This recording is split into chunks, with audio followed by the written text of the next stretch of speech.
예수님께서 말씀을 가르치시는 그 사역의 현장에는 끊임없는 사람들이 몰려들었고 어떤 때는 5천 명이나 되는 사람들을 먹이셔야 했고 또 어떤 때는 4천 명이 되는 사람들을 먹이셔야 할 만큼 많은 사람들이 예수님 가까이에서 늘 따르고 있었습니다. 물론 그 가운데 예수님께서는 마태복음 10장에서는 12명의 제자들을 부르시게 되는데 그렇게 부름받은 사람들을 소위 제자라고 일컫습니다. 근데 오늘 본문 말씀 속에서도 우리에게 제자에 대한 이야기를 말씀하고 있는데 12명의 제자 같은 부류의 사람만을 제자로 말함이 아니라 예수 그리스도를 믿는 모든 사람들을 다 일컬어서 제자라고 말할 수 있습니다.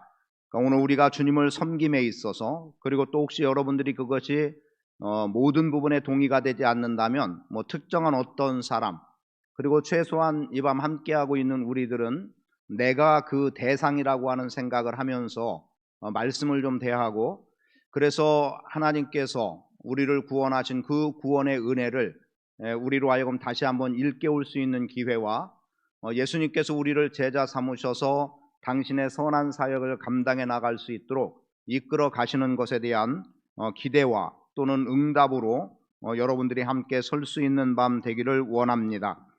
많은 설명은 드리지 않겠습니다만 먼저 오늘은 문자 그대로의 내용을 가지고 한번 함께 의미적인 부분들을 좀 찾아보도록 하겠습니다. 수많은 무리가 함께 예수님과 가고 있었다라고 말씀하죠. 그때 예수님께서 돌이키신 거예요. 그러니까 수많은 무리라고 말한 것은 말씀 그대로 특정한 몇몇의 사람, 즉 12명의 제자라고 하는 국한됨이 아니라 모두라고 하는 것을 지금 전제해 드렸습니다. 그러니까 예수님께서는 그 모두 예수님을 따르는 수많은 무리에 대해서 말씀하시기를 물은 내게 오는 자가 자기 부모와 처자와 형제와 자매와 더욱이 자기 목숨까지 미워하지 아니하면 능히 내 제자가 되지 못하고 라고 말합니다. 그러면 이것을 다른 말로 말하면 어찌 되겠습니까? 참된 제자가 되는 길이라고 한다면 오늘 자기 부모와 처자와 형제와 자매와 자기 목숨까지 미워하지 않으면 내 제자가 되지 못한다고 했으니까 그럼 이걸 바꿔서 말하면 뭐예요? 그냥 그대로 부모나 처자나 형제나 자매나 내 목숨까지도 미워해야 비로소 주님의 참된 제자로서 살아갈 수 있음을 말해 주는데 그럼 여기에서 우리는 이제 의문이 생길 수 있고 하나의 모순으로 볼 수 있는 게 뭐겠어요? 그럼 미워하라는 건가? 원수까지도 사랑하라고 하신 예수님께서 부모를 미워하라? 처자를 미워하라? 형제를 미워하라? 있을 수 없는 일이죠. 또 자기 목숨을 미워한다는 건 또 무슨 말일까요? 너 네 목숨 미워하고 네 목숨을 원수같이 여겨서 네 목숨을 파멸의 길로 던져라? 이런 의미는 분명히 아니지 않겠습니까? 그렇게 볼 때 지금 물은 내게 오는 자가 자기 부모와 처자와 그리고 형제와 자매와 더욱이 자기 목숨까지도 미워하지 않으면 능히 내 제자가 되지 못한다는 것은 무슨 의미겠느냐는 거예요. 이것은 다름 아닌 하나만 표현한다면 자기 목숨보다 예수님을 더 인정하고 자기 목숨보다 예수님을 더 우선하고 자기 목숨보다 예수님을 더 가치 있게 여겨라, 이런 의미가 담겨 있는 겁니다. 내가 어떤 감정적인 면에서 누구를 미워한다 또는 싫어한다 원망한다 이런 의미가 되는 게 아닌 거예요. 자칫 오해하다 보면 미워하라고 하니까 정말 미워하면 되는가라고 생각할 수 있지만 주님이 말씀하시는 바는 미움이라고 하는 그 대상으로 세우는 것이 아니라 그들보다 주님을 더 우선할 수 있어야 되고 주님의 가치를 더 인정할 수 있어야 되고 그것이 비로소 제자로서의 길을 걸어갈 수 있다는 것으로 예수님은 말씀하고 있는 겁니다. 그래서 오늘 여러분들도 주님의 제자로서의 삶을 살아가기를 원한다 또는 나는 주님의 제자다라고 말한다면 언제고 주님의 일이 우선일 수 있어야 됩니다. 내 일은 좀 포기될 수 있는 것도 때로는 필요하다는 거죠. 그리고 필요하다면 주님이 나를 부르시면 언제고 예하고 주님을 따르는 일에 우선할 수 있어야 됩니다. 사실 오늘 우리 기성세대라고 여길 수 있는 우리들의 신앙은 그래 왔어요. 주의 일이라고 하면 만사 제껴놓고 먼저였습니다. 교회의 일이라고 하면 정말이지 교회 일에 우선으로 다 했어요. 어떤 분은 직분자를 세울 때, 즉 권사나 장로를 세울 때, 실제로 제가 아는 분인데 그렇게 하기도 했어요. 새벽녘에 새벽 한두 시대인데 그냥 어느 분한테, 집사님한테 전화하는 거예요. 그래서 전화해서 빨리 교회를 좀 나오라고. 근데 이유를 이야기하지 않아요. 그냥 나오라는 겁니다. 그런데 벌써 한 30년이 넘은 시점이긴 합니다만, 그러면 그때는 그런 분들이 잠을 자다 말고라도 목사님이 교회로 나오라고 하면 그 새벽 시간인데도 이유 없이 나왔어요. 나와서 목사님 무슨 일 있습니까? 아니라고, 아무것도 아니라고, 됐다고, 돌아가라고. 그럼 또 불만 없이 돌아가고 했어요. 그리고 그렇게 응한 사람들을 직분자로 세웠습니다. 그들을 장로로 세우고 그들을 권사로 세우고, 그래서 기름 부어 세운 자들에 대해서 그만큼 어떤 이후 여하를 불문하고 교회가 원하는 일이라고 한다면 내 잠을 포기하고 또 내 사적인 일들 포기하고라도 주님의 일에 뛰어들고 헌신할 수 있는 이러한 사람들을 일꾼으로 세웠고, 그렇게 세워진 일꾼들은 교회를 위해서 열심으로 충성을 다했고 주님의 몸된 교회에 온전한 헌신으로 살아왔던 것들을 보게 됩니다. 그러니까 지금 본문 말씀 속에서 주어지는 첫 번째, 부모나 처자나 형제나 자매나 목숨까지 미워하라, 그렇게 본다고 한다면 이것은 말 그대로의 미움을 말하는 것이 아니라 내 목숨보다, 내 형제보다, 내 부모보다, 내 처자보다 더 주님의 일에 우선할 수 있는, 가치를 우선으로 둘 수 있는 그러한 삶의 모습으로 헌신되어지는 것이 비로소 참된 제자가 된다는 것을 우리에게 말씀하고 있습니다. 요즘이야 젊은 세대들은 자기 정해진 것 외에는 더 하려고 하지도 않고, 그리고 또 시간도 마찬가지고, 그리고 이것은 내가 할 일 아닌 일, 이런 것들을 명확히 구분해서 해요. 어찌 보면 참 영리하고 지혜롭게 여겨지기도 합니다만, 오늘 우리가 주님의 제자로 서기를 원한다면 내 삶을 포기하는 결단을 가질 수 있어야 됩니다. 우선 주님을 우선할 수 있는 삶의 태도를 가져야 되고, 교회를 우선할 수 있는 삶의 태도를 가져야 되고, 그게 우리의 삶의 모습이 될 수 있어야 합니다. 사실은 이 말씀을 전하고자 하는 것 때문에 제가 상세한 이야기는 아닙니다만 그냥 하나 해야 될 일이 생겼는데 그냥 포기하는 쪽을 선택했어요.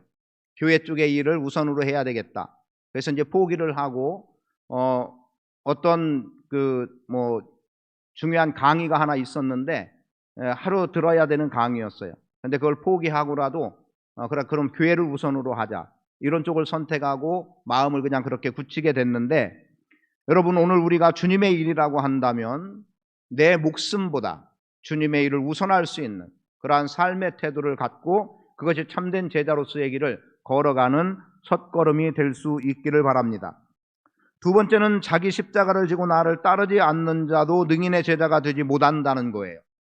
예수님은 누가복음 9장 23절을 통해서 또 무리에게 이르시되 아무든지 나를 따라오려거든 자기를 부인하고 날마다 자기 십자가를 지고 나를 좇을 것이니라고 말씀하셨습니다. 예수님께서는 이미 우리에게 십자가를 져라, 자기 십자가를 지고 주님을 따르라고 말씀했어요. 그러면 주님의 제자로 가기를 원한다면, 제자로 서기를 원한다면 어찌해야 됩니까? 그 길을 따라야 되는 거죠.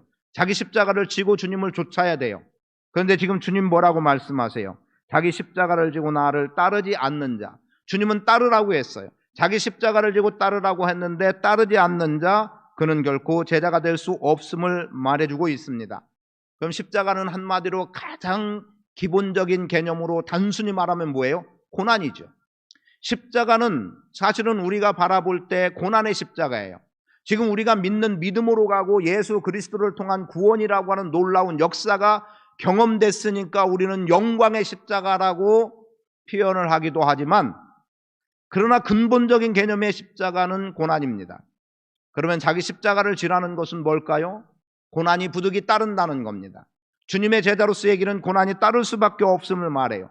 그런데 주님의 제자로 걸어가겠다고 하는 많은 사람들은 사실은 안전을 찾고 있고, 그리고 부유를 찾고 있고, 그리고 영광을 찾고 있단 말이죠. 여기서 커다란 문제가 발생이 되고 있는 거예요. 요즘 시대에 정말 주님이 다시 한번 우리에게 원하고 있다고 한다면 오늘 우리의 삶 속에서 고난의 길을 선택하라고 주님이 말씀할 것 같아요. 너무나도 영광 쪽으로 매달려 왔습니다. 너무 부유를 찾아서 우리가 달려왔어요. 지금 주님께서 다시 한번 우리에게 제자로서 우리를 부르는 부름에서 네가 자기 십자가를, 내 십자가를 지고 나를 따라야 된다고 할 때 사실 예수님도 어땠습니까? 당신의 십자가를 지셨습니다. 이 잔이 너무나도 고통스러움의 잔이기 때문에 아버지여 할만하시거든 이 잔을 내게서 떠나가게 하옵소서.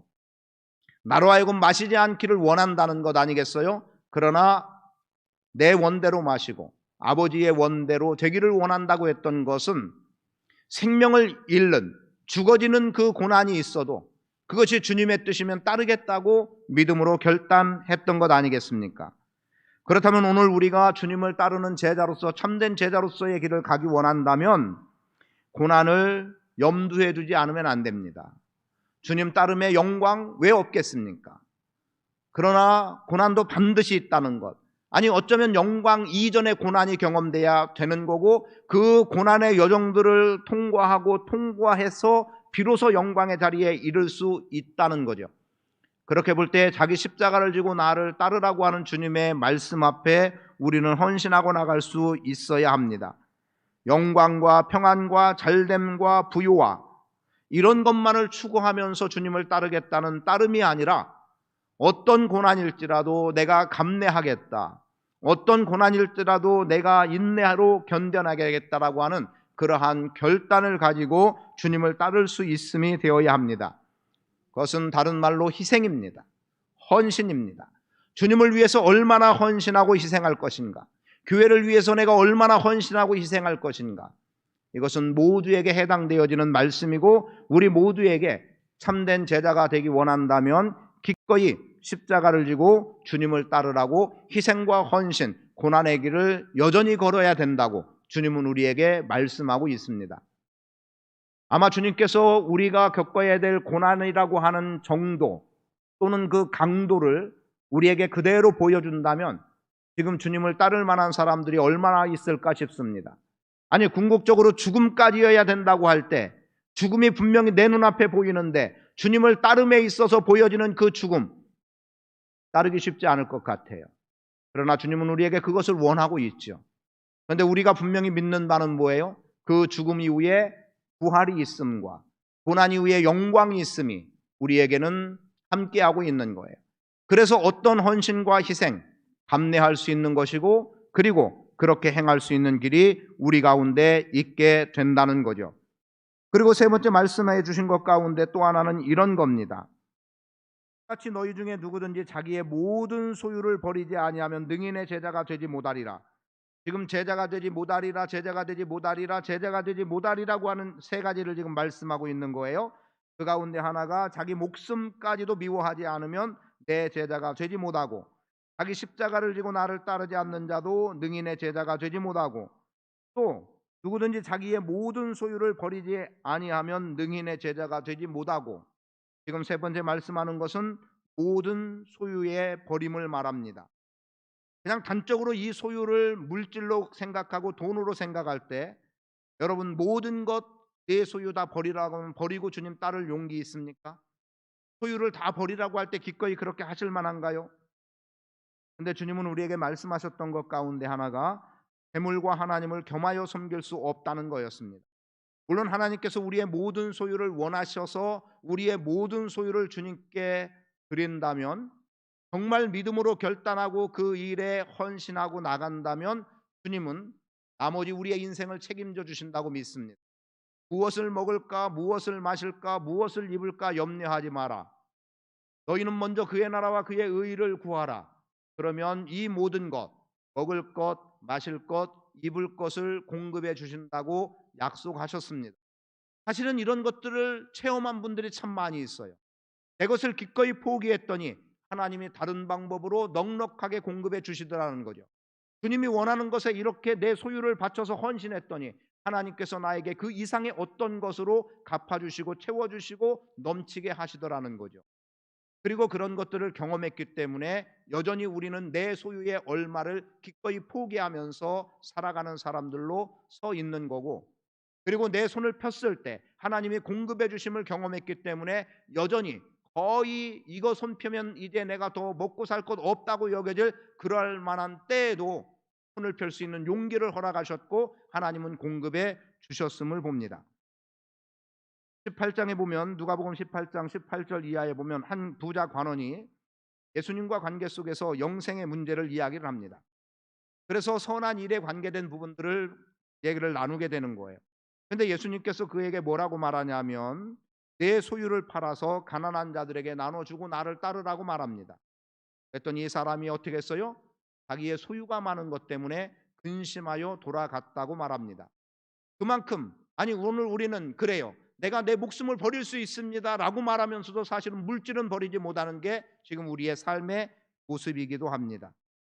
이 부자 관원은 결국 영생의 문제를 가지고 주님 앞에 나왔음에도 불구하고 영생 있는 즉 영생의 길을 예수님이 말씀해 주셨는데 그 소유의 넉넉함을 해결하지 못해서 그냥 손으로 영생을 포기하고 집으로 돌아가고 말더라는 거죠.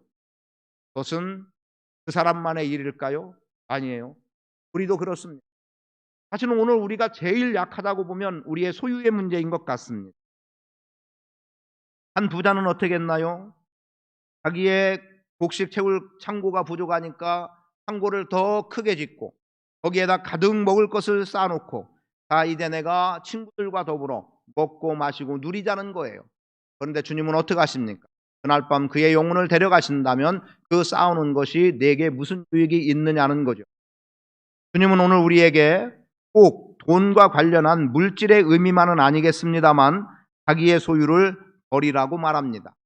자기의 소유를 버릴 줄 아는 자가 주님의 참된 제자됨의 길에 들어설 수 있는 거고요.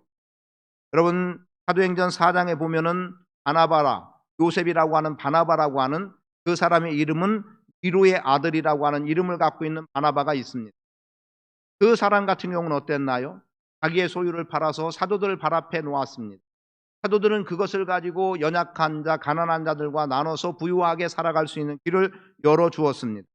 그것을 보고 아나니아와 삽비라도 우리도 저리 해보겠다라고 결심을 하고 그리고 자기의 소유를 다 정리를 했어요. 그리고 주님께 드려보려고 했더니 마음속에 어떤 생각이 들어갑니까? 꼭 이거 다 드려야 돼? 이만큼만 하면 안 될까? 이게 부부간에 부부는 부부였던 것 같아요. 서로 잘 맞았죠. 의견 일치를 본 거예요. 그리고 소유의 절반을 감춰도 사도 베드로 앞에 가지고 와서 이것이 자기들의 소유의 전부라는 겁니다. 그런데 그것이 사도를 속임이 된 게 아니라 성령을 속인 결과가 됐고 성령을 속인 결과로 그들은 죽음을 맞았습니다. 오늘 우리에게 있어서 주님의 제자 되는 길 바로 생각하고 바로 인식하고 주님을 따를 수 있는 기회가 우리 안에 있게 되기를 원합니다. 예수님은 모두에게 말씀하신 거예요. 예수님을 따르겠다고 예수님의 말씀을 듣겠다는 사람들에게 말씀한 거예요.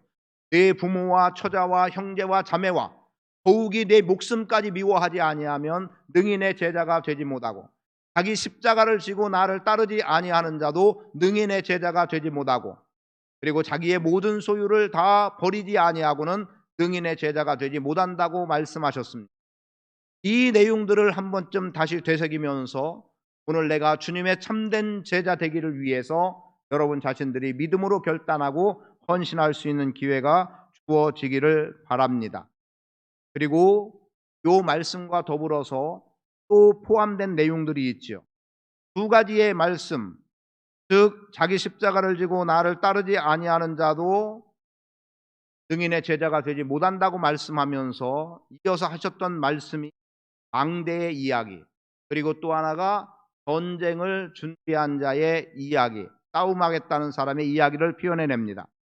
망대 이야기는 이렇습니다. 어떤 사람이 망대를 위해서 이름으로 그냥 표현하면은 집을 한 채 지으려고 마음을 먹고 계산을 나름대로 한 거죠.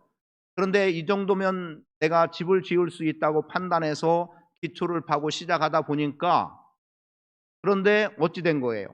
자기가 계산했던 것과는 맞지 않아요. 아니면은 준비가 되지 않은 채로 시작을 한 거예요.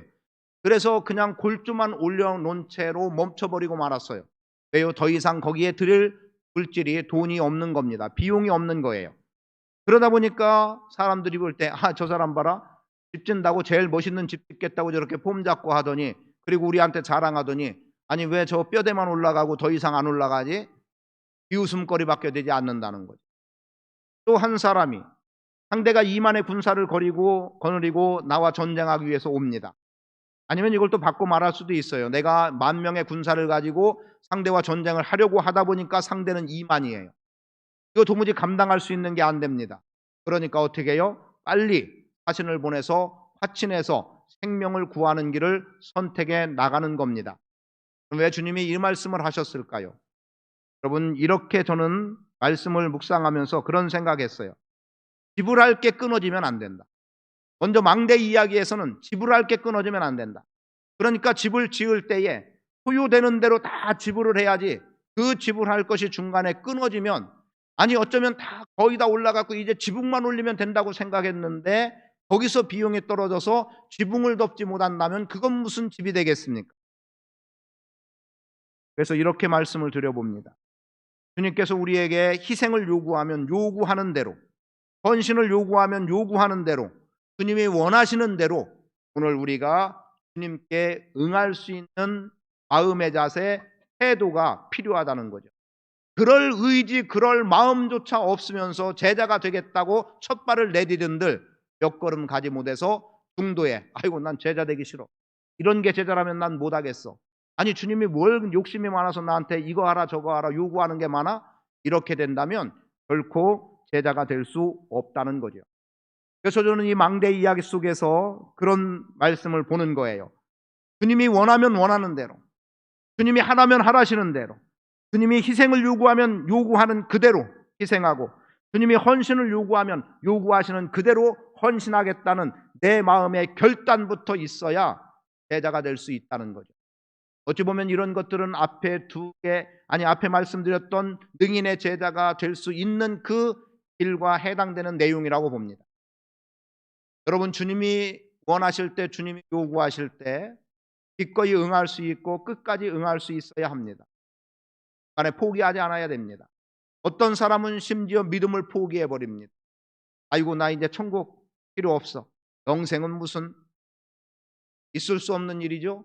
그런데 그렇게 가고 있어요. 주님이 우리에게 맡겨주신 직분의 문제는 또 어떤가요? 목사가 목사로 부름받았다고 하면서 어느 순간 나 이거 목사 못하겠어, 이럴 수 있을까요? 그럴 수 없는 거예요.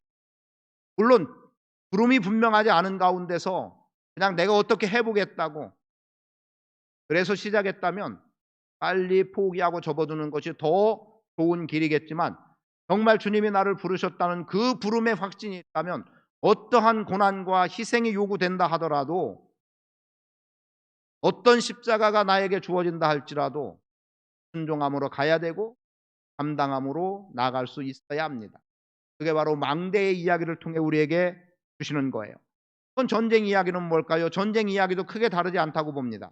분명히 예측의 문제가 분명히 있는 거예요.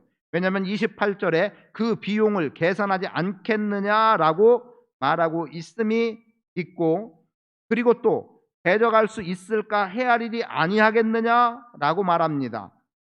그러니까 지금 비용을 계산하는 28절이나 그리고 대적할 수 있을까 헤아리는 것 31절, 이 모든 게 뭐겠어요? 내가 다 따져보는 거예요. 예측해보는 거예요. 그러면 내가 드릴 게 정말 있을까? 아니면 내가 잃을 것은 무엇인가? 혹은 내가 포기해야 할 것은 무엇인가? 다 주님의 제자로서의 길을 가기 전에 그런 것들을 하나하나 다 계산해 보라는 거예요. 그리고 내가 얼마만큼 주님의 요구대로 살아갈 수 있을까? 내가 이만큼은 기꺼이 포기할 수 있을까? 생각해 볼 수 있어야 됩니다. 저희보다 앞선 세대의 목회자들은 많은 부분에서 자기 소유를 전부를 다 들여서 몸된 교회를 세우는 일에 헌신했지요. 어떤 분들은 아파트를 팔아서 교회에 건축원금을 하기도 했고, 그냥 있는 것 없는 것 다 그렇게 해서 시작을 하기도 했어요. 저희도 사실은 그렇게 했고요. 많은 것 가진 건 아니었지만 그래도 있는 그대로를 다 내려놓고 주님께 드림의 결단을 하고, 그렇게 정말 빈손 아닌 빈손으로 목회를 시작을 했습니다. 어찌 보면 어떻게 될까 막막할 수밖에 없죠. 언제쯤 성도가 이만큼 되지 않으면 이거 감당하기 어렵겠다라고 하는 사실은 그러한 적인 개념도 머릿속에 떠오르기도 했었습니다. 그 계산만으로 할 수 있는 게 아니라는 것이 목회였고, 그리고 그 계산을 뛰어넘을 때 하나님은 가장 좋은 방법으로 선하게 인도해 주셨음을 봅니다. 힘들고 어려움이 있었다는 것 분명해요. 그런데 뒤돌아보니까 그것은 다 과정이었습니다. 가장 어려웠다고 한 것이 지금에 있기까지의 과정이더라니까요. 그래서 그것이 헛된 게 아니었고, 그때 그것이 나에게 상실된 게 아니더라는 것을 발견했어요. 그때의 그 가장 어려웠던 것, 가장 모든 것이 포기되었던 것, 내 소유가 전혀 없어서 정말 당장 점심때면 먹을 게 없을 거라고 여겨지는 그때의 그 시점들이 전부 다 지금 이 자리에 있는 것까지의 그 과정이 아니었으면 지금 이 자리가 결코 있을 수 없는 그러한 과정이더라는 겁니다. 그래서 저는 목회는 과정이라고 그렇게 결론을 내린 적이, 목회는 과정이다. 과정이다. 그리고 어느 날 실제로 그 표현을 했는데, 과정이라고 했더니 한 분이 그 과정이라는 말에 은혜가 됐다는 거예요. 그보다 더한, 오늘 설교 속에 그보다 더한 은혜가 없었다는 거예요. 왜이겠습니까? 그 과정을 함께 걸어와 보았기 때문에 가능했던 일들이. 여러분 예측하십시오. 오늘 우리가 다 계산해서 계산한 대로 되어지는 것은 아니겠습니다만, 내가 얼마만큼 주님 앞에 헌신하고 희생하고 드리고, 그리고 또 주님 따르는 것 때문에 이뤄야 된다면 내가 얼마만큼까지도 이룰 것이라고 하는 분명함들 계산해 보시고, 그리고 그럴 수 있다면 기꺼이 주님께 헌신하고 따를 수 있기를 바랍니다. 그리고 끝으로 소금 이야기를 하고 있어요. 왜 소금 이야기를 했을까요? 특히 소금 이야기를 했을 때에 주님께서는 이렇게 말씀하죠. 소금이 좋은 것이라고 표현을 하면서 만일 그 맛을 잃으면 무엇으로 짜게 하겠느냐는 겁니다. 그래서 결국은 땅에도 거름에도 쓸데없어 버려지는 그러한 것밖에 되지 않는다는 거죠. 여러분 제자의 삶, 소금 같아야 된다는 거예요. 소금 같아야 된다는 말은 맛을 내야 된다는 거죠. 제자로서, 성도로서 소금의 맛을 잃어서도 안 되고 반드시 그 소금의 맛을 낼 수 있어야 합니다. 죄송합니다만 지금 우리가 살아가는 이 시대가 어쩌면 목회자를 포함한 모든 성도들이 정말 소금의 맛을 잃은 가운데 살아가고 있는지도 모르겠습니다. 아니, 다라고 말할 수는 없다면 얼마나 많은 사람들이 정말 소금의 맛을 잃은 제자들, 소금의 맛을 잃은 성도들이 얼마나 많은지 감히 헤아려 볼 만한 정도 위치는 아닌가 싶습니다. 그래서 소금 이야기를 통해서 여러분 제자의, 참된 제자의 삶에는 반드시 실천이 따른다는 것을 기억하십시오.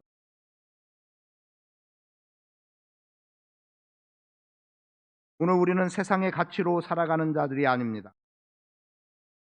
우리는 기꺼이 주님이 원하시는 길을 걸어가는 것이고, 그리고 우리는 고난을 멀리하고 좋은 것만, 영광만 구하는 자리에 있는 것이 아닙니다.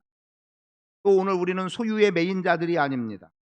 만약에 오늘 우리가 세상의 가치를 우선하고 있고 고난을 멀리하고 소유에만 매여 산다면 결코 소금이 될 수 없습니다.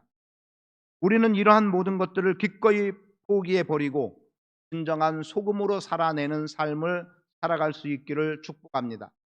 우리 모두가 다 소금된 인생, 소금으로서의 삶, 주님 온전히 드러내고 주님의 가치를 높이며 살아가는 제자의 삶을 사시기를 축복합니다.